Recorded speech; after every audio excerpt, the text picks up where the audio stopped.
Today, we're diving into a topic that sparks a lot of debate. Do personality tests actually matter? We've all seen them. The Myers-Briggs, the Enneagram, even those fun BuzzFeed quizzes that tell you what type of potato you are.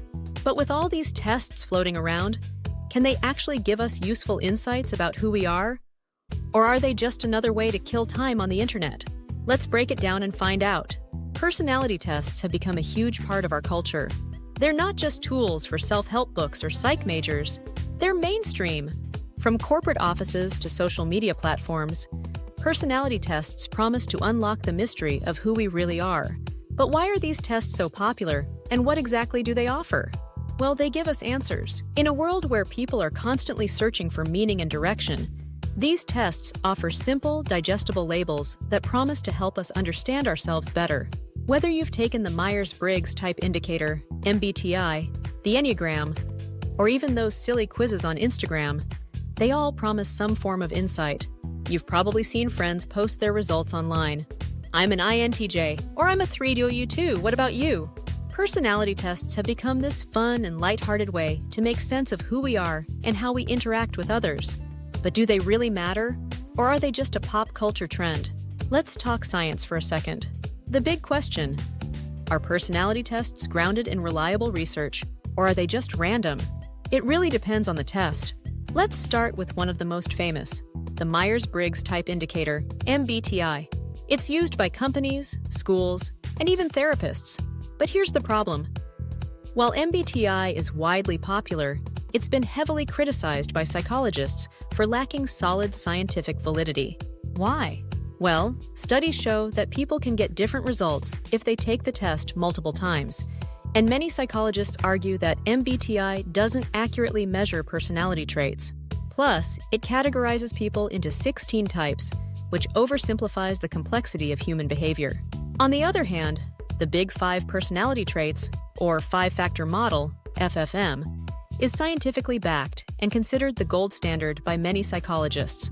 The Big Five measures 5 core traits: openness, conscientiousness, extroversion, agreeableness, and neuroticism.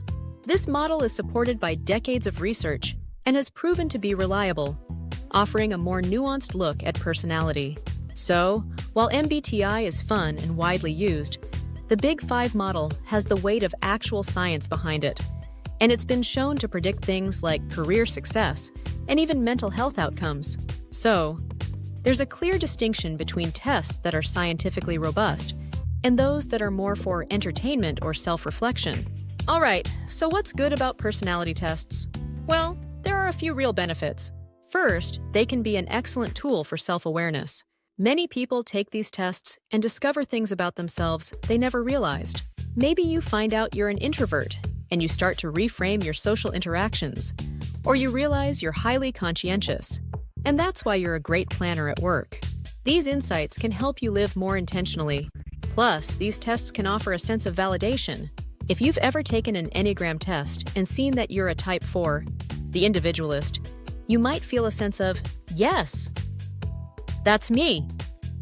It can help you understand why you think and behave the way you do. For many, that kind of self-validation is empowering. Another benefit is in communication and relationships. For example, understanding that your partner is an INFJ, the advocate, and you're an ESTP, the entrepreneur, can explain why you see the world so differently. These tests can foster empathy and help you communicate more effectively with others. However, personality tests have their drawbacks. First off, they can be oversimplifying. Sure, it feels nice to be able to say, I'm an INTJ, or I'm a Type 9. But remember, personality is far more complex than any test can capture. These categories don't account for the way we evolve, grow, or adapt to different life experiences. Just because you get labeled as an introvert doesn't mean you can't thrive in social situations. And just because you're a Type 3 doesn't mean you're destined to be a high achiever at all costs.